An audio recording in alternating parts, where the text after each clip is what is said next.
Magandang araw! We are again here at Fast Conversation, and today we are going to talk to Weng Veloso, and we will have a chat about money matters for students. Hi, Weng! Hello there, Ethel.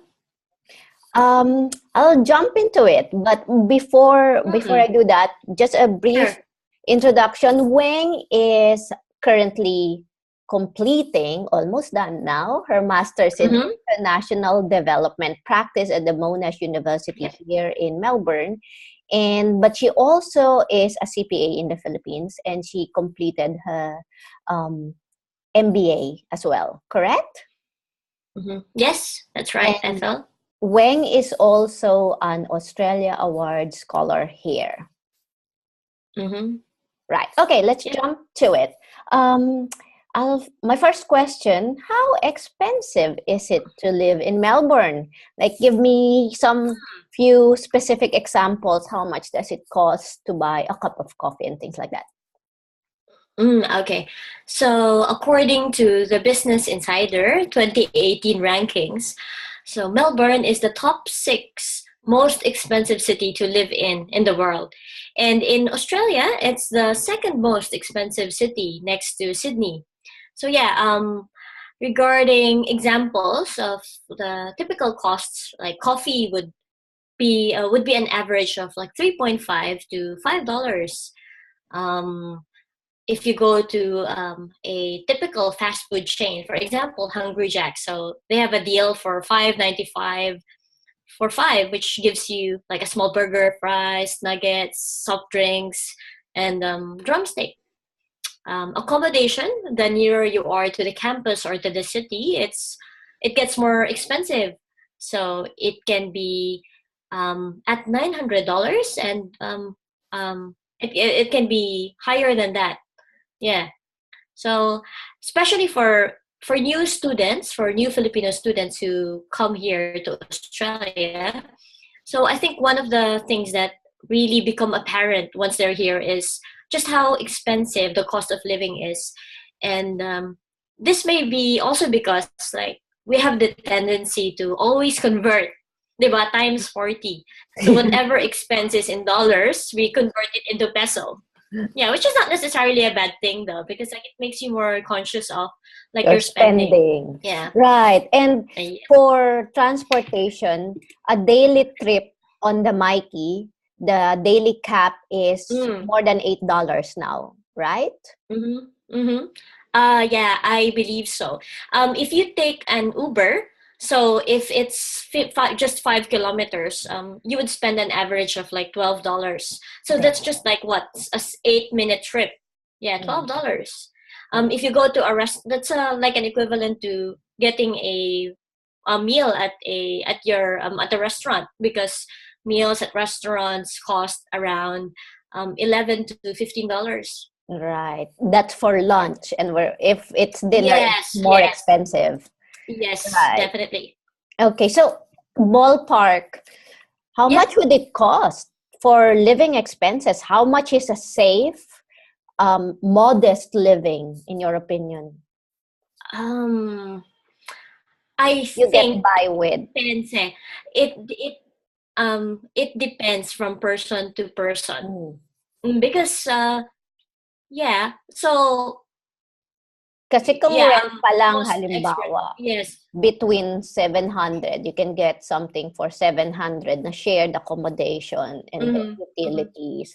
Siguro at the very least, gastos ng 13, 12, 1,200. Um. Super tipid na siguro yun, no? $2,000 per month would be quite generous. You can Mm. have like savings there. Mm-hmm. There. So yun Uh, yung range. But yes. as a professional who has a degree in accounting and MBA, Mm. why Yep. do you think it is critical for us students, international Filipino students here, to have good financial Mm-hmm. literacy skills?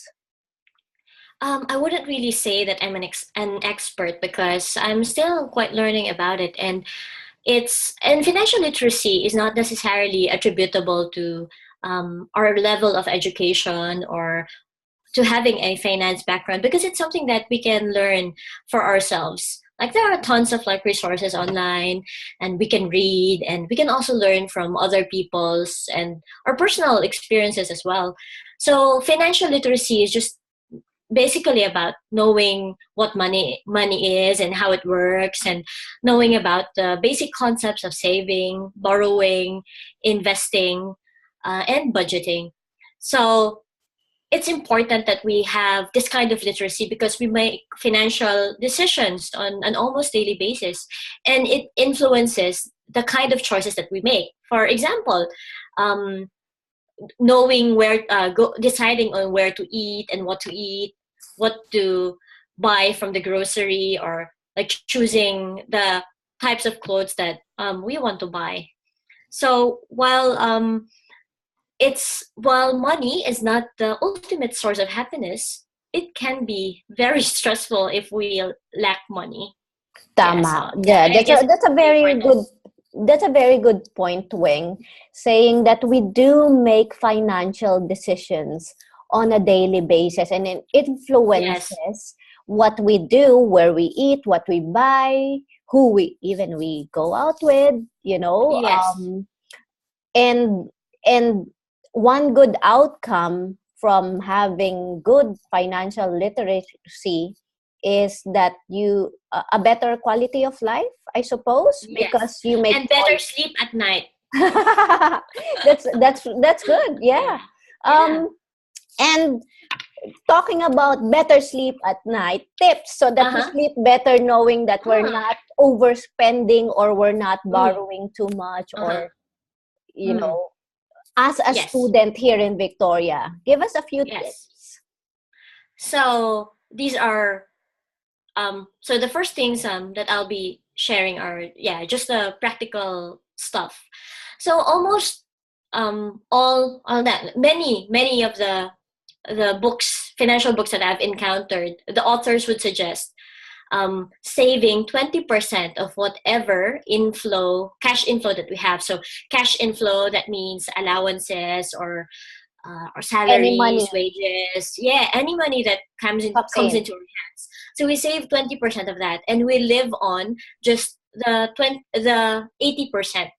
Yeah, and it's really important to have a monthly budget because it makes us more in control of our financial situation, and having a budget will let us know if we're overspending, or like if there are things that we can cut back, for instance, or if there's a need for us to work so we can afford like certain things, or certain things and wants and needs. Yes. And it's also like, I know like a lot of people are already doing this, but it's very also good to try listing down our daily expenses, because just having this kind of exercise will make us conscious of our decisions. Hi, Rhino. This is my nephew. Come on, sit down. Here. Bye. Yeah, my nephew is 5 years old. Yeah, so just going back, just listing down our daily expenses makes us more conscious of our spending habits. And another thing is that it's important to have financial goals because it encourages us to manage our finances better. So it could be as simple as I want to save $100 per month, and have $1,200 at the end of the year. Yeah, something like that. Right. And you mentioned keeping track of expenses. There are Yeah, now a lot definitely. of apps for that, that even, you just take a photo of your receipt, and then Mm-hmm. it'll keep track of your spending, and at the end of each month or even the day, it'll present Mm-hmm. you with your spending. There are also, if you do banks and you pay, kasi here, di ba, we always Uh-uh. use FTOS or Mm-hmm. Yes. PayPass and Uh-huh. PayWave. Even Yep. the banks can put categories on your spending, so you can see where Mm-hmm. your money goes, and then Mm-hmm. you can match it with your budget. Yep. How about tipid Definitely. Thanks for tips? tipid tips. When in terms of like shopping, buying Mm. appliances, buying stuff like furniture, it's it's worthwhile to be a member of like Facebook pages. For example, our own FASTCO members page, because the titas and titos of FASTCO, like they have items there, and like some students like post items there that they think other students can still benefit from. And Instead there's of also throwing like them free away, stuff. right? Yeah, definitely. Like also the page on Free Stuff Melbourne, there are tons of people like just posting there of stuff that they no longer need, but other people may still be able to benefit from. Right. Yeah. And there are Mm-hmm. also apps apparently Yes. on Mm. weekly sale from Mm. um, supermarkets like Woolies, Calls. Coles. Yeah, I didn't even know about Mm-hmm. that until last week. Mm. For more traditional people, like there are always like catalogs, so you know what to expect, for the weeks to come on the kind of sale that they have. Like for instance, for Aldi, they will release a catalog for a certain date in the future, so you know that there's a sale and what items are on sale. So you just have to be really early because um, the quantity is limited. So yeah, so most people would be early to get those items on sale. And the other thing, so you mentioned Aldi. I Mm. think Aldi Yep. has probably the cheapest when it comes to household items like Yes. Yes. supplies, like toilet paper, cleaning stuff, Yes. and all that. Food Food stuff. also, Yeah. food, yeah. And the other thing also that I personally do is um, Mm-hmm. plan my cooking based on what's on Mm. sale. Uh-huh. Plan my Oh yeah. menu for the week. Yeah. Based, Yeah. okay, so on sale ang lamb. Okay, this week I'm going to cook this, and that. And then Mm. naka-sale ang vegetable na ganito. So this week, this is Uh-uh. what I'm going to eat. And then Mm-hmm. I guess it affords me a little bit of savings so that Mm-hmm. I can afford to go out with friends Mm. or, Yep.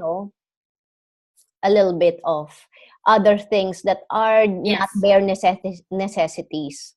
Mm-hmm. Yeah, and when like there are food items on sale, if di naman mapapanis, like you can always hoard on them, di ba? If rice, like there are times of the year na basmati rice is like 50% off. So you can just like store it in your apartment, or like chocolates, for instance, if you plan to go home to the Philippines or you send chocolates, there's always like 50% off, or like even like 60% off, and you can always like get buy in bulk, when And they're on sale. and Yep. right now it's dito uso yung end of financial year sale, Yes. which Yes. is the end of the financial year end usually is end of June. So right now Mm-hmm. we have a lot of sale, Mm-hmm. EOFY sale all Uh-huh. over town, Mm-hmm. and this continues until probably the first couple of weeks in July kasi may mga natitira Mm-hmm. pa. Mm-hmm. Yeah, and I think almost every week naman there are Sale. lots of sales here in Australia, diba? It's At just saka the the mm, the in terms of places for halimbawa clothes and apparel yeah. and shoes, you have Mm, places like DFO, definitely the if you want warehouse. branded stuff, yes.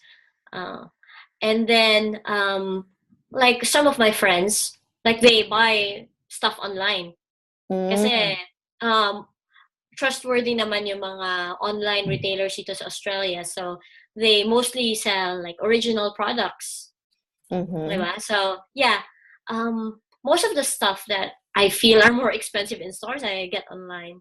Oh, Mm-hmm. good, good. Yep. And then Um, Boxing Day, so diba, oh, Boxing Day. right. Oh, but they have to just wait for it um at the end of the year. So it might be beneficial to plan out Mm, major purchases towards the middle of the year and then the end of the yeah, year so yeah. that you wait for the sale. Yeah. So one of the things that I also want to point out, Ethel, is that when you go for shopping, it's vital that you have a certain budget in mind and you already know what it is that you're looking for. So you don't just buy just because it's on sale. Like most stores would advertise na $100, it's 50% off, save 50%. But if you buy it, if you come to think about it, you're not actually saving Saving. 50%. Yeah, you're spending 50, you're saving like $50. And if it's something that you don't really need, diba, it's just you bought it on a whim, it's just a waste of money. Mm-hmm. So one And of the that's things that, yep, and it's sorry. critical to keep that in mind if you are a Mm, student on a tight yes. budget. Pero kung marami ka naman pera, di sige, splurge lang. Uh-huh. Yeah, pero I think, yeah, it's still like, diba, as you, yeah, in our previous conversation before, like months before, I remember you saying that it's not really how much you earn, but how much you keep. Yeah, Mhm. so one of the rules then I think that is important when it comes to shopping is that if there is like a very expensive item na we feel like we need to buy and it's on sale, it's a good deal, I think we should apply the 24-hour rule. So what we do is like you get out of the shopping center, like um if you have a think about it, have a sleep over it. If you still want it by the end of the next day, then you go back and you buy it. So just giving time, the 24-hour rule will give us time to be more rational about our decision and to determine if the item is really something that we need. Right. That's a Mm-hmm. very good point, Weng, and something that I didn't know about the 24-hour rule kasi meron akong Uh, 5-day rule. okay, okay, whatever works Joke for, lang. yeah, if it's 24, 5 days, or 1 week, whatever works for people. Right. Any other last words about, getting, I guess as a student, Mm. valuable tips on how we can have, you know, um, a good quality life despite having limited budget here. Yeah. Uh, Having limited budget, it should never be restricting. Like for example, if you're a coffee lover, diba, it's like if it's like $4 per day and you spend like coffee every day, so that's like 120 per day. But just because you don't have 120 doesn't mean that you need to stop coffee altogether. So you can like look for like other options such as buying instant coffee, or like if you want good quality coffee, you can have like a coffee machine at home, or there's always the $1 coffee from 7-Eleven, diba? I'm not promoting. And then if we want to meet up with friends but we feel like it's too expensive to go out, we can always like arrange to meet at someone else's house, diba? We share, we cook, we buy drinks, so it's more cost efficient that way. And another thing is cooking. Yeah, it's a skill that's good to learn, and it makes us save more money than just like buying every time that we need to eat. And then, Baon, Weng. baon, definitely. At least it's also a very healthy thing to do because we know what's in our meal, diba? Kasi we made it ourselves. And then, yeah, um, in terms of like entertainment or going to events, you would know about this. Like a lot of like free events, and it's also important to always bring our IDs when we go to these events, because like there are concession rates and we can save more because of student discounts. Right, right. Yep. Thank you so much, Weng. Those are really valuable tips. Thank you, Ethel. And so thank you for spending time with us, sharing your expertise, your experience. Any last words? Uh Thank you for listening, and wise spending to everyone. Thank you, Weng. Enjoy the rest of your day. Thank you, Ethel.